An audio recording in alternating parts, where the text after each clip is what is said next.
With Trucker Path command, invoices can be easily created and sent to your customers.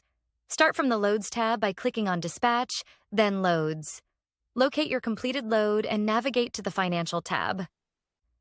Here, you can view the load rate and any funds to be issued to the driver for his settlement. Add any additional line items as needed. Then, click on Create Invoice. This will take you to the invoice creation page. On this page, select the appropriate customer, edit customer details, adjust the invoice number and date, and set the payment terms for that invoice. You can also add any notes to the invoice if necessary. To add a factoring company, click the plus button to add a new factoring company or select a previously created one from the list below. This page displays a list of all completed loads for that specific customer. You can view the details for each load or add additional line items as needed. Select the load and it will appear in the invoice preview on the right-hand side. When ready, click on Send Invoice or Save as Draft if you wish to send it later.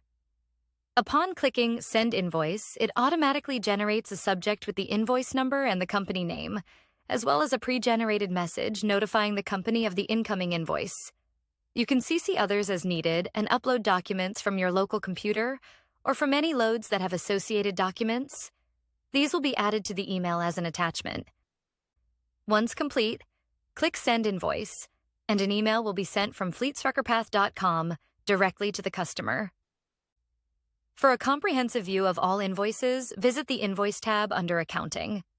Here you can see the current status of the invoice, the creator, the creation date, days since it was last sent, and the actual payment date for that invoice. You can adjust the status as needed or mark it as paid once funds are received from the customer.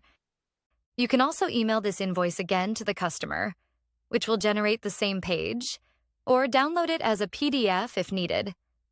From this page, you can also select Export to QuickBooks if you use QuickBooks as your primary source for sending invoices to your customers.